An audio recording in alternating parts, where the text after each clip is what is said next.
العالمين والصلاة والسلام على سيد المرسلين وعلى آله وأصحابه أجمعين. قال الله تعالى في القرآن العظيم والفرقان المجيد بعد أعوذ بالله من الشيطان الرجيم بسم الله الرحمن الرحيم والذين آمنوا أشد حبا لله وكان النبي صلى الله عليه وسلم أدبوا أولادكم وأحسنوا عذابكم إن أولادكم هدية إليكم أو كما قال عليه الصلاة والسلام. صدق الله مولانا العظيم وصدق رسوله النبي الكريم ونحن على ذلك من الشاهدين والشاكرين والحمد لله رب العالمين. புகழ் அனைத்தும் அல்லாஹ் ஒருவனுக்கே. சாந்தியும் சமாதானமும் கண்மணி ரசூலுல்லாஹி ஸல்லல்லாஹு அலைஹி வஸல்லம் அவர்களின் மீதும் அவர்களை பின்பற்றிய உத்தம சத்திய சஹாபாக்கள், தாபிஈன்கள், தபஅத் தாபிஈன்கள், ஷுஹதாக்கள், சாலிஹீன்கள், நாதாக்கள், நல்லவர்கள், குறிப்பாக நம் அனைவரின் மீதும் அல்லாஹ்வின் சாந்தியும் சமாதானமும் என்றென்றும் நின்று நிலவட்டுமாக. ஆமீன். கணியத்திற்கும் மிகுந்த மரியாதைக்கு உரைத்தான் அல்லாஹ்வின் நல்லடியார்களே, அல்லாஹ் ரப்பல் ஆலமீன் நம்முடைய ஹலாலான எல்லா ஹாஜாத்துகளையும் நிறைவேற்றி தருவானாக. ஒவ்வொருவரின் உள்ளத்திலும் ஆயிரம் ஆயிரம் எண்ணங்கள் இருக்கிறது. எல்லா எண்ணங்களையும் அல்லாஹ் ரப்பல் ஆலமீன் பூர்த்தி செய்து அருள் புரிவானாக. நம்மிலே யாரெல்லாம் ஹயாத்தாக இருக்கிறார்களோ அவர்களுக்கு நீண்ட ஆயுளையும் நிறைந்த வளத்தையும் தருவானாக. யாரெல்லாம் நம்மை விட்டு சென்று விட்டார்களோ அவர்களுக்கு அல்லாஹ் சொர்க்கத்தில் உயர்ந்த தரஜாவான ஜன்னத்துல் ஃபிர்தௌஸை நசீபாக்கி தருவானாக என்று துஆ செய்தவனாக. அன்பிற்குரியவர்களே, இன்றைக்கு வளரும் குழந்தைகள் அவர்கள் எதை கற்க வேண்டுமோ அதை கற்கிறார்களா இல்லையா என்பதை குறித்து உங்களோடு சில தகவல்களை பகிர்ந்து கொள்ள நான் ஆசைப்படுகிறேன். ஒரு 5-6 குறைகள் குழந்தை வளர்ப்பிலே நமக்கு தெரிகிறது.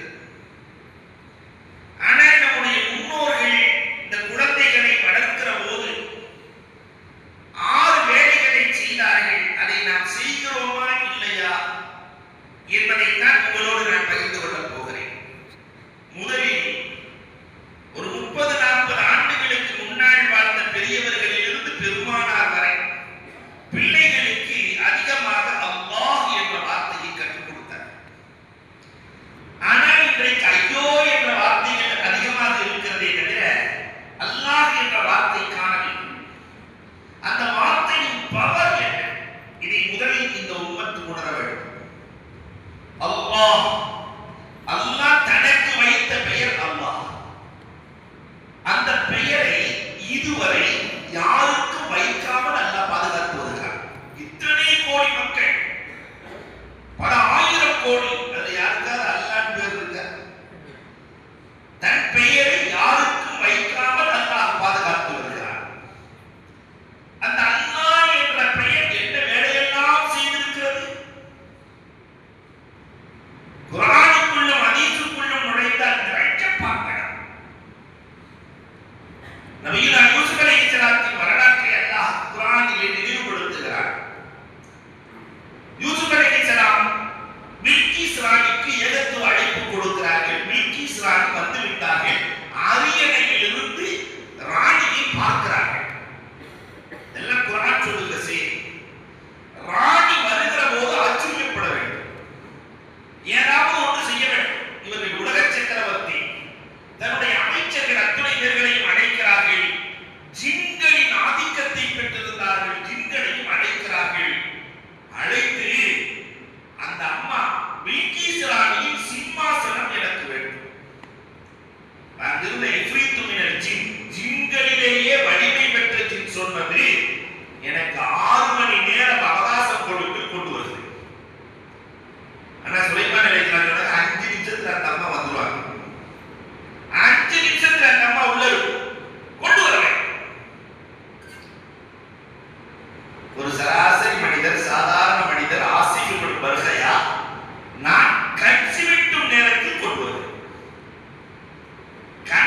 மூடி முடித்தார்கள். பில்கீஸ் ராணியின் சிம்மாசனம் இங்கே. அந்த அம்மா சிம்மாசனத்தை பார்த்தவுடன் அசந்து போனார்கள். இவர் சராசரி மன்னர் அல்ல என்பதை உறுதி கொண்டார்கள்.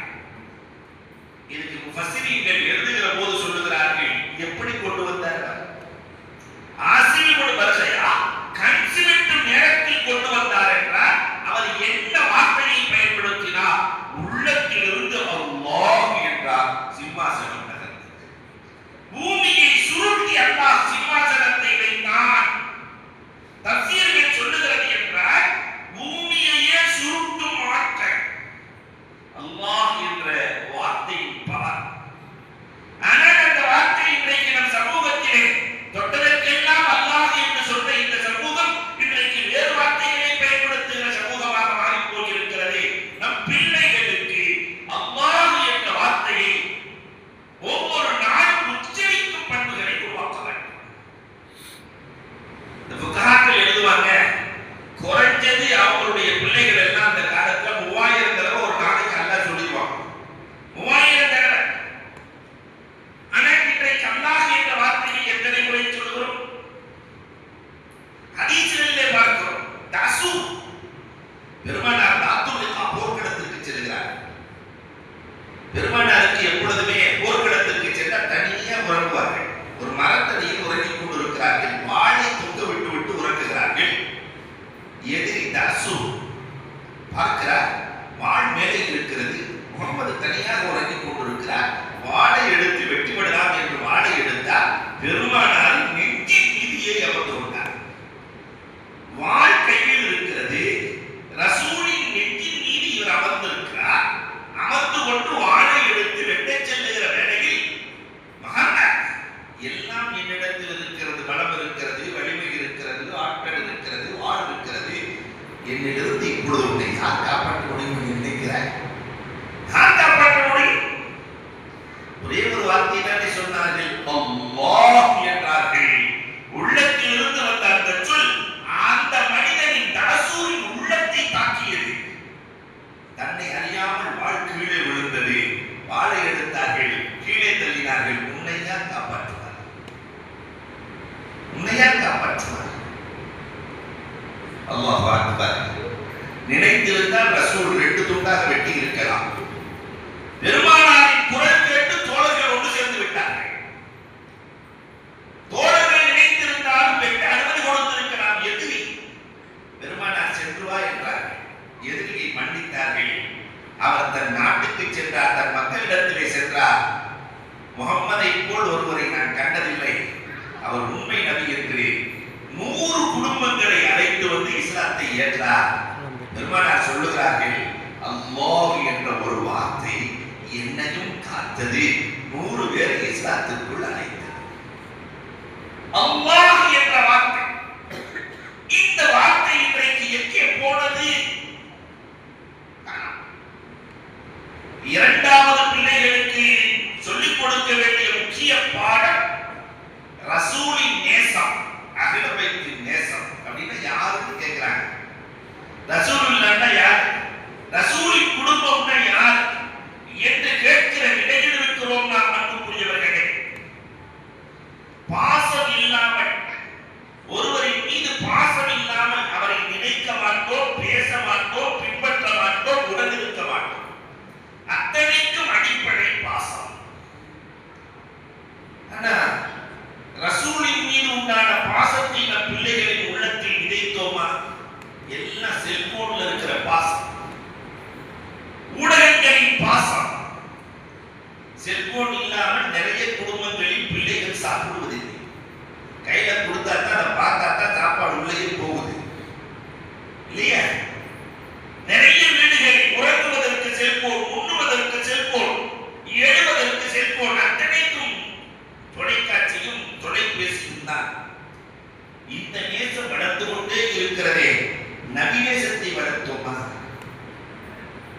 நபிநேசம் நம் பிள்ளைகளின் உள்ளத்தில் வளர்கிற போதுதான் ஈமான் பசுமையாக இருக்கும். ஈமான் பசுமையாக இருக்கும். ஸைத் பின் தஸ்னா கேட்கிறாங்க, முகமது எங்கோ இருக்கிறார்கள், ரொம்ப தூரத்தில். விட்டால் போதும். முகமது கெட்டவர் இவ்வளவுதான்.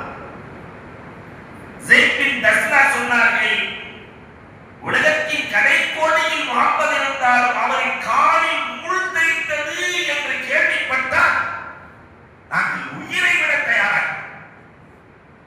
அப்ப அந்த சகாபாக்களுடைய நபி நேசம் எப்படி இருந்தது இல்லையா? அல்லாஹ் அக்பர். இந்த நபி நேசம் இன்றைக்கு குறைந்து கொண்டே வருகிறது. உலகத்தில் ஒருத்தரை நேசிக்கணும் சொன்ன 4 காரணம். 4மே நாயகத்திடத்தில் நிறைவாக இருந்தது. ஒருத்தரை நேசிக்கிறோம்னா ஒன்னு அழகு இருக்க வேண்டும், அறிவு இருக்க வேண்டும், உபகாரம் இருக்க வேண்டும், சொந்தம் இருக்க வேண்டும். அழகை நேசிப்போம். நாயகத்தின் அழகு சாதாரண அழகா? அன்னை ஆயிஷா சித்தரிக்கிறார்கள். என்னைக்காவது மனைவி கணவனை புகழ்ந்தது உண்டா? யோசிச்சு பாருங்க. இவர் தான் கண்ணே மணியே வைரமே வைடூரியமே பாரு. என்னைக்காவது மனைவி கணவனை பார்த்து தங்கமே வைரமே வைடூரியமே மரகதமே மாணிக்கமே கோமேதமே நீலமே பச்சையே நீலோவளமே எந்த வீட்லயாவது சொல்லி இருக்கிறாங்களா? சென்னையை தவிர நான் ஒரு பொன்மை. நம்ம அன்புக்குரியவர்களை கொஞ்சம் எண்ணி பார்க்கணும். ஆனா ஆயிஷா சொல்றாங்க, சம்சுல் வழியில் ஆஃபாக்கி சம்சுல், எங்களுக்கும் ஒரு சூரியன், வானுக்கும் ஒரு சூரியன். எங்கள் சூரியன் இரவில் தான் உதயமாகும். மக்கள் இருளில் இருக்கிற போது பெருமானார் வெளிச்சம் பெறுவார்கள் என்று அன்னை ஆயிஷா அறிவிக்கிறார்கள். ரசூலே, ரசூலின் அழகை வர்ணிக்கிறார்கள். ரசூலே யூசுப் அலைஹிஸ்ஸலாத்தை பார்த்து, அந்த அழகை பார்த்து ஆப்பிளை அறுத்து கைகளை அறுத்துக் கொண்ட பெண்கள் உங்களை பார்த்திருந்தால் ரசூலே தங்களின் இதயங்களையே அறுத்திருப்பார்கள். பேரழகு நாயகனே, பெருமானாரின் அறிவு அல்லாஹ் அக்பர். 1500களை கடந்தும் கூட அண்ணனின் அறிவை யோசிக்க முடிகிற மனிதர்கள் யார் இருக்கிறார்கள்? ஒருத்தர் தானே. அவர்கள் சாதாரண ஐயாமல் ஜாஹிலியா. இன்னைக்கு அரபு நாட்டுக்கு போனா தெரியும் ஏன் ரசூலுல்லாஹ் அங்க இறங்கினாங்க. அவ்வளவு முரடர்கள்.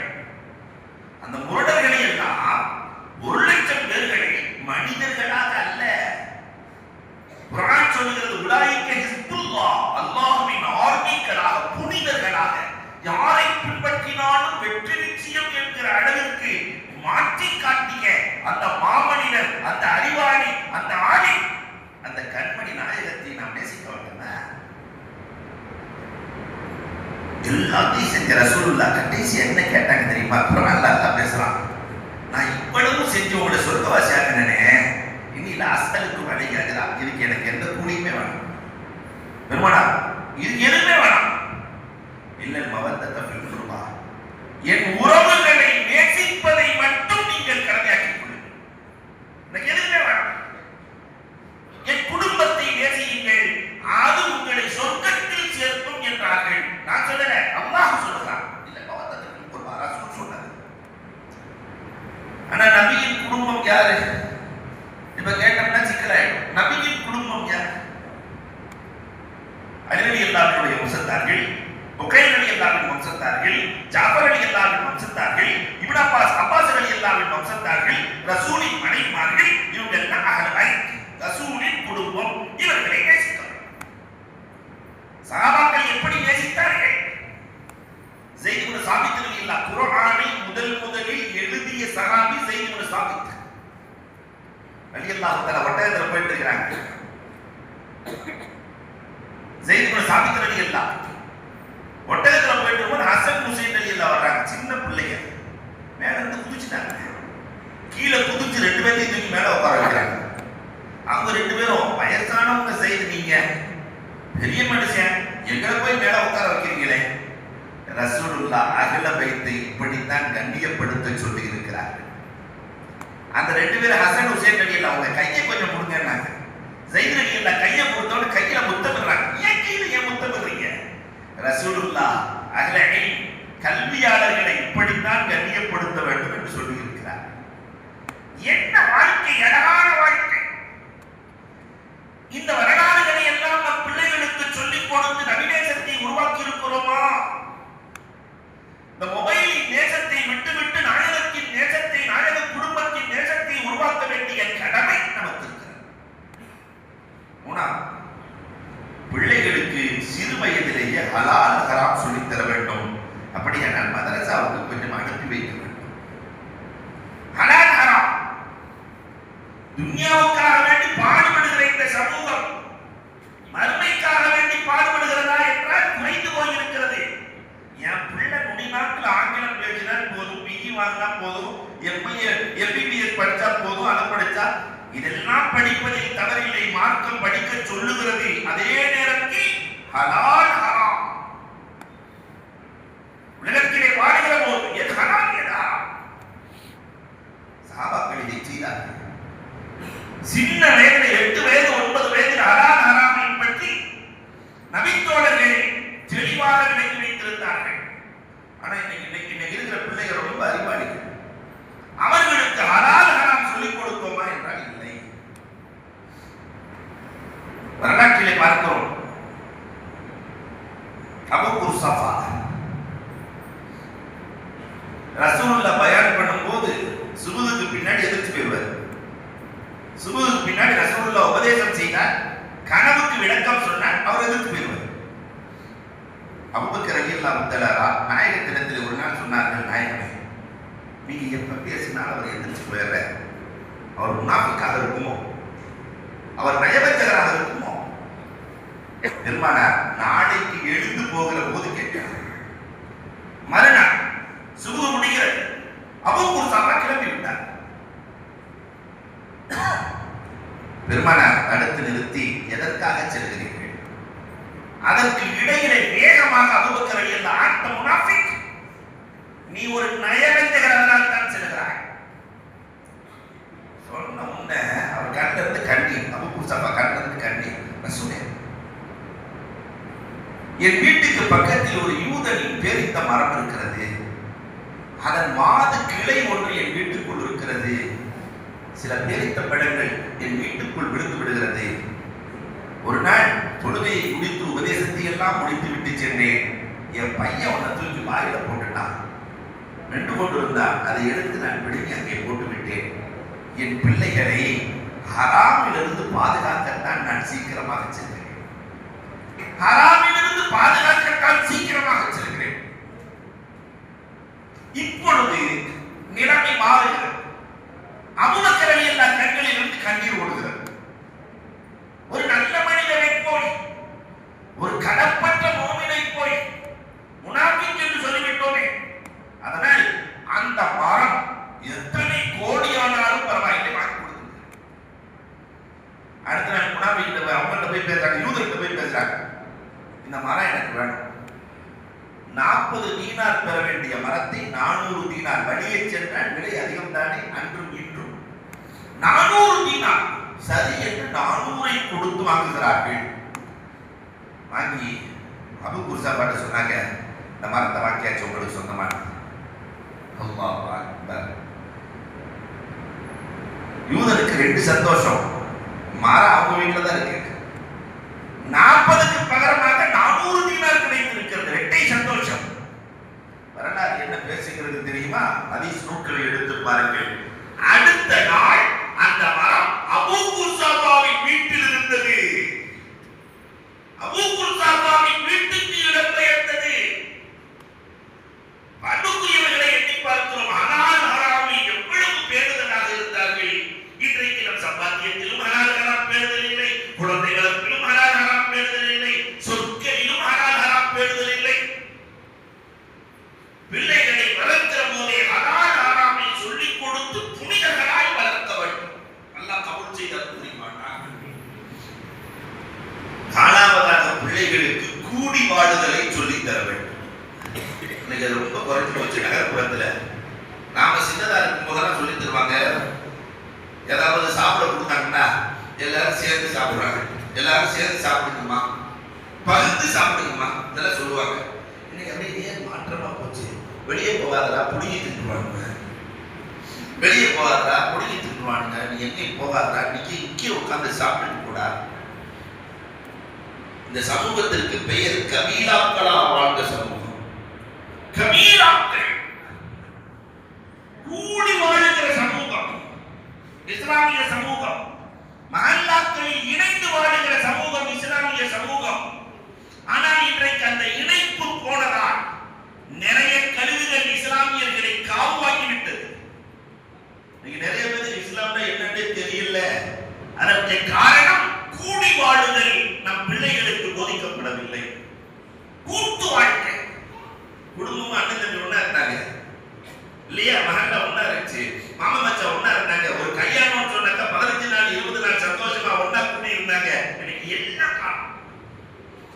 காரணம் கேட்ட இது அவசரம் கூடி வாழுங்க. ஒரு ஹதீஸ் ரொம்ப ஆச்சரியமான ஹதீஸ்.